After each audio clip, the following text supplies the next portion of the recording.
If you can prove that Egyptians were gingers, I'm all for it. I got no issue with that. I personally feel that there's scriptural support and then some archaeological support to support that Lehi's legacy goes a lot farther than we've realized, and it matters.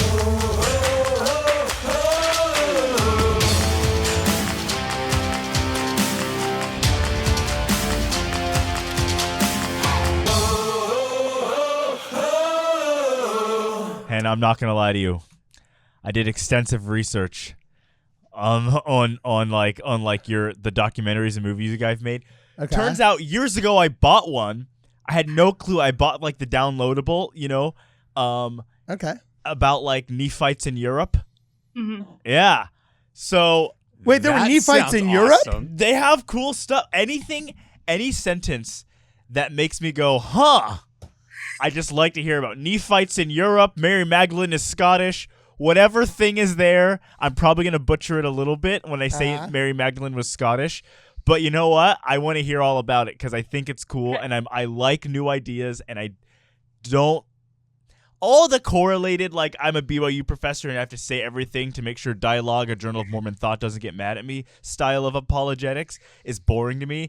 If you can prove that Egyptians were gingers, I'm all for it. I got no issue with that. Okay, so Hannah, you know what? Actually, let's just dive right in. I'm already recording. Before we do our regular podcast, just answer Kwaku. Were the Egyptians gingers now? Is he right? What is this claim here? There were Nephites in Europe. What's going on? Hit us. Tell us about the ginger mummies. No, we need to know.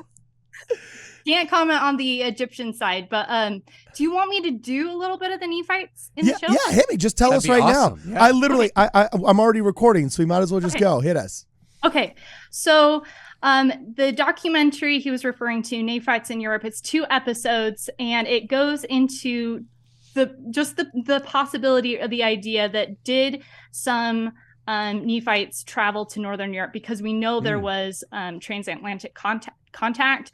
Of course, now that's something that if you kind of get into, maybe some progressive textbooks are going to say no, like all ancient cultures were ignorant. But we know you can look at America BC, the book by Barry Fell. There's many other people who aren't even religious. There's documented archaeological evidence. There was contact. And ancient civilizations were more advanced than we give them credit for. It is really funny. I'm sorry to interrupt you, but it's always amazed me at how racist progressive professors get really, really fast when they try and analyze, like, oh, no, not the seafaring Western European folk. They're the only ones that knew how to harness the stars and the sun. Anything pre-us, it cannot be, Oh, by the way, you're racist. Black Lives Matter. But they couldn't. Yeah, they're stupid. You know what I'm saying? It's just like, it's like literally the way all these academics end up, like, as they're literally flying BLM flags and like Che Guevara t-shirts in their classes, they're saying, no, there's no way South Americans had any contact with Europe. Oh, and polys, forget it. Meanwhile, we're like finding all of their plants and their cultures scattered all over the Pacific seaboard. Melanesian DNA. Right. Yeah, exactly. Like South America, yeah. Mm-hmm. Okay, so anyway, keep going. Exactly. And so it started a few years ago. We more got introduced to the idea through the scriptural standpoint. So it's actually all through the scriptures that some Nephite descendants did survive. So if you go to Jacob 2, for example, Jacob is talking, and he says right in there, he says that the day is going to come when the Nephites become wicked. The Lamanites are going to scourge them, but the Lord is going to lead out the righteous from among them. You have a similar verse in Helaman. If you go to Doctrine and Covenants, section 3, so this is the revelation the Lord gives to Joseph Smith after he's lost the 116 pages, right? So this is where the Lord's chewing him out, right? Like, you're going to lose everything. How could you trust in man, right? All that. And then the Lord kind of changes his tone and he says, but there's a light way out. Like, if you repent and if you're humble, then we have to get this Book of Mormon record out, because I made a promise that their Nephites, Jacobites, Josephites, and Zoramites were going to get the testimony of their fathers. Who are their fathers, right? The men who wrote the Book of Mormon. That's Nephi, that's Alma, that's Helaman. So he says there's Nephites, Jacobites, Josephites, Zoramites alive in the last days, which I think it's interesting the Lord actually differentiates right? He doesn't just throw them all in, like Lehites descendants. He's like, I recognize specific families. I don't know what all that means. I just think that's interesting. The Lord sees individuals very specifically that way. And then the Lord says, then there's Lamanites, Lemuelites, and Ishmaelites, who their fathers abandoned the covenant, but they're part of this too, right? So the Lord specifically identifies those people. If you go through Nephi's constantly talking about, I'm speaking to my children in the last days, my people. And you can keep going and going. I mean, there's a verse in 2nd Nephi that says Nephites in the last days will get the records of the lost tribes in the Bible. So we just started going through the Book of Mormon. And we're like, wait a minute. Yes, the Nephite civilization was destroyed. Yes, it went extinct. But if you think about patterns in the scriptures, before Sodom and Gomorrah is destroyed, you have Lot and his family is let out. Before Jerusalem is destroyed, you have Lehi and Mulek, and who knows how many other families were let out, right? Yeah. So anytime the Lord is going to pass judgment, and if you think about this logically for a second, wait a minute. So if we know there's contact, and we know that there's contact between the old world and the new world, there's trading routes. If you're a Nephite and you're sitting there with Mormon at the end, and you know the civilization is going to be destroyed, and the Nephites are pretty wild and the Lamanites are pretty wild, right? I mean, just read the last chapters of the Book of Mormon. Serious stuff is You're going to on, put Chris Pratt in with the chick from Hunger Games and send him out in the spaceship to go repopulate that foreign land. You're going to roll the dice and take the risk, right? Well, right. If you just put yourself in their shoes, and there were righteous ones, right?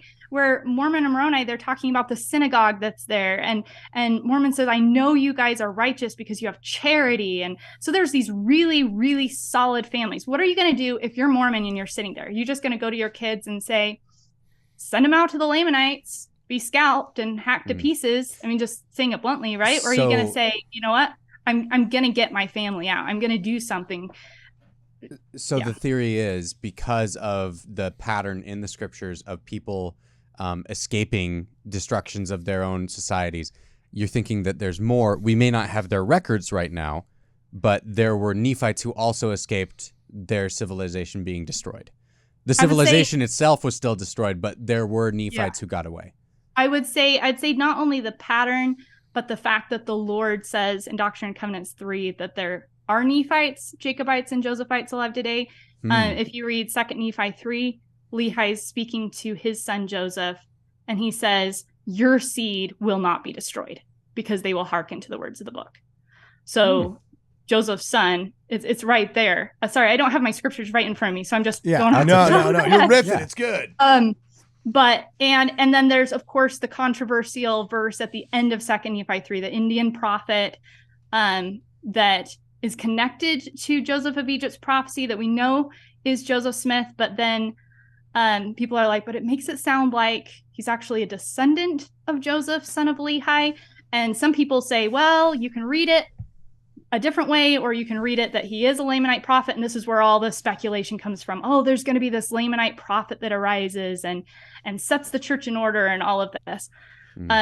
Or is possibly, did blood get to Joseph Smith? So that's actually, when I was first introduced, it was actually through a friend who had started down the rabbit hole from 2nd Nephi. Okay, so how would they have gotten there, though? Okay, because we know there's solid archaeological evidence that talks about the possibility of Nephi and Lehi and Sam and the original gangsters of First Nephi making it out of Jerusalem Through Nahum.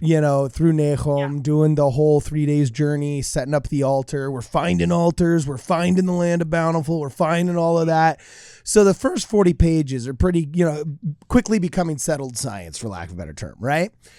Well, now you look at the map on the cool little laminated book holder they give you in seminary, right? And it shows them coming out underneath the Persian Sea, crossing the ocean, basically island hopping through Polynesia and then making it to South America, right?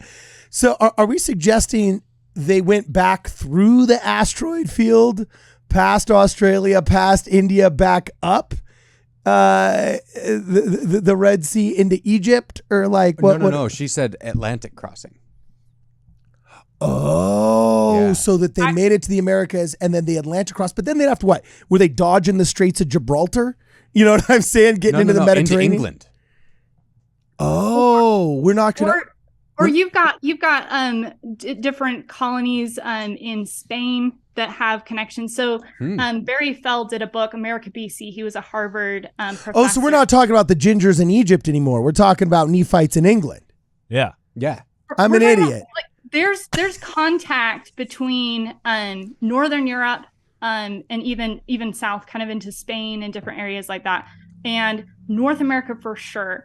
And I would say there's people that I've talked to that approach this from, then leaving from South America, North America, wherever you go. There's contact. So there's trading routes. You have astronomical sites in Vermont and other locations that actually have Roman numerals on them, which date to around the time of Caesar. Shoot. And you could just keep going and going. There's records of Islamic people coming to America for religious freedom, and different records and stones that have been translated. That there's actually a ton of evidence. In fact, it was interesting. This one scholar was looking at the trading routes, and he said there was a lot of trade coming to the Atlantic coast until around 300 to 400 AD. And then all of a sudden it just died and switched to the Pacific coast. And he's like, we're not sure what happened. Like, was there a plague or some kind of war? But something happened that disrupted all the trade routes and they switched. So again, I'm not saying one is in particular, because a lot of people have different theories. And that's one of the reasons I think when you actually start going to different Native American tribes or down south into Mexico or South America, every different ethnicity and tribe is different. Go into their DNA. These are different cultures, different languages. It's not just everyone fits into one descent from one people. There's a lot of different people here in America. Where do those people come from? Yeah, and kind of the story of what has happened, the generally accepted story of the history of America is maybe drastically oversimplified. Right. And so you've got, I'm talking to some people that are descendants of like the Phoenicians, people in Morocco and stuff. And they're like, we need more of the story told, because even their ancestors coming to America and different things like that. There were people here before Columbus. Just. Yeah. Wow. If Columbus was real. That's a plug for Kwaku. Yeah. Well, okay. You got to be woke to the Columbus question now. Yeah, you've heard of the phantom time hypothesis? No.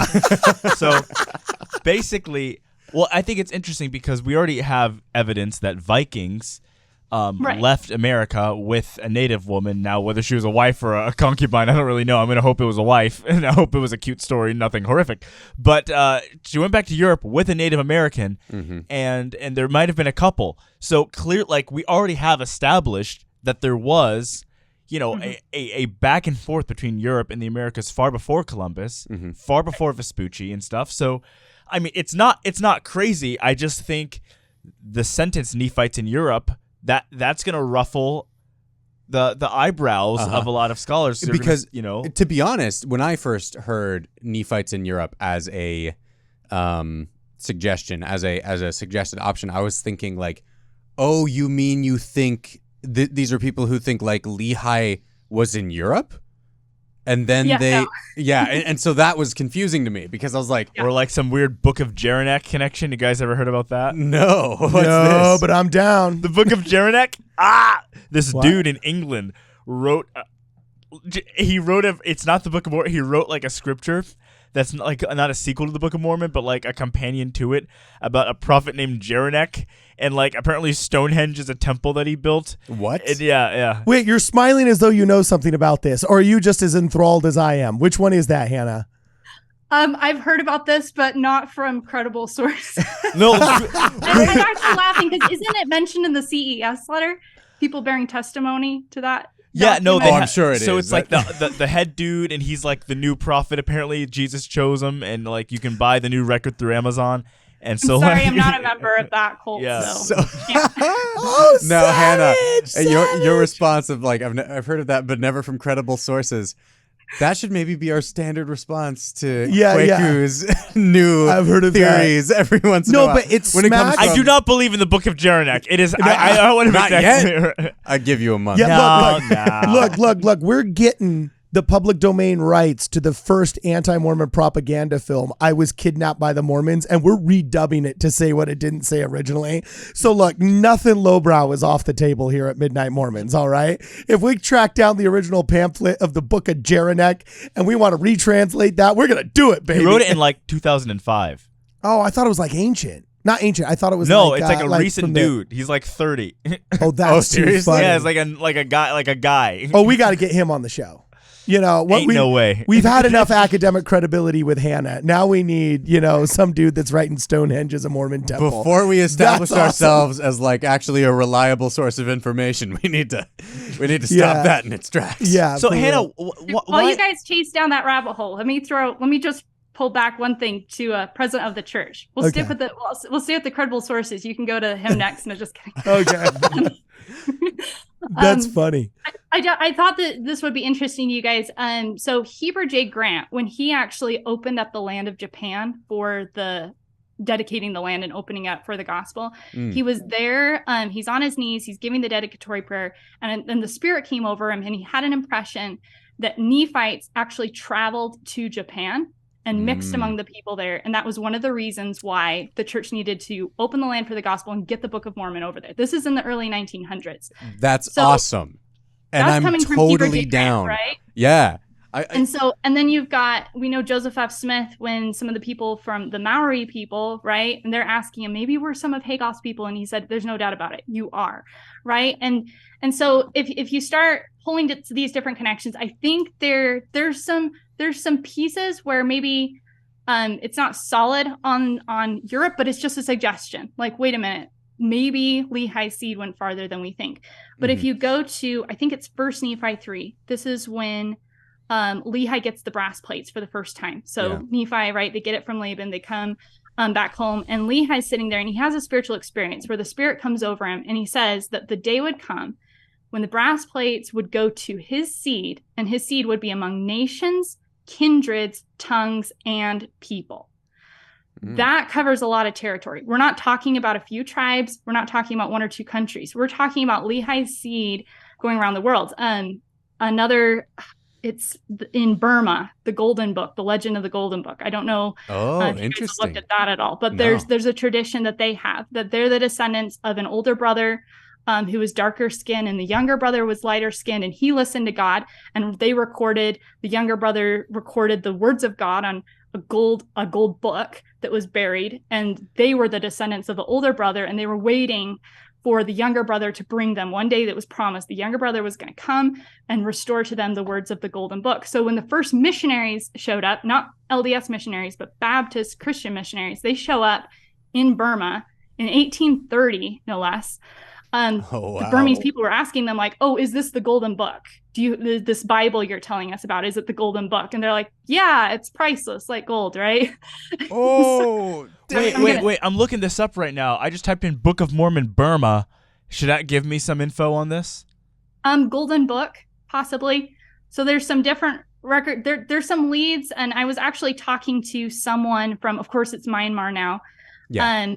When refugees were coming over to Salt Lake, and some of the families first met the missionaries, and they're sitting there in their living room. The missionaries are like, so there's this guy named Joseph Smith, and he translated these gold plates, and the Spirit just came on, and we're like, this is the record our ancestors were waiting for. And so I was talking to some of them, and it was interesting because they said, yeah, we'll do an interview with you, but can we do it in the Karen language? That's their Wait, Karen's got their own language? You have to call the manager for every sentence you say. Yeah, I was about going to say, you know what I'm saying? And you have to wag your finger from your SUV, right? I get the feeling that this Karen is spelled differently. Okay, cool. Yeah, you're probably right. Keep going. Yeah, so and it was interesting because I said, because they were like, can we do it in our native language and in English? And I said, that's fine. Why? And they said, because we don't really care about you guys knowing our story. We want our people to know our story, because they said we still don't have the Book of Mormon in our language. So no Book of Mormon has actually been translated into their language. And they said, we want our people to know back home about this. And so anyway, that was a few years ago. I got distracted on faith crisis projects, but got to cycle back to that. But so there's just, I personally feel that there's scriptural support and then some archaeological support to support that Lehi's legacy goes a lot farther than we've realized, and it matters. There's a reason why the Book of Mormon is 4-8. There's a reason why all of us resonate with the Book of Mormon, and there's a reason why, you know, it's like push the Book of Mormon, you know. And hearing you say that, I mean, I feel like it's easy for people who have just the Bible to drastically underestimate just how far the scattering of Israel went, you know, to the point that they won't hear about the Book of Mormon because they think, oh yeah, no, we've got a Bible, right? And so I think that there's a level of wisdom in saying, hey, be open to the idea that there could have been further scatterings from even among the Lamanites and the Nephites. I think that's a really cool, consistent kind of message for us to be looking forward to.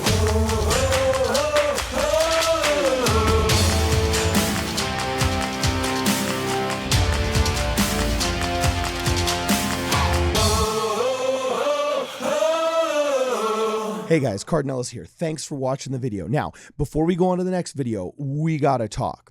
We've got a ton of subscribers for which we are very grateful, but unfortunately, I'm going over the analytics and less than 15% of you guys have clicked on the bell icon next to the subscribe button.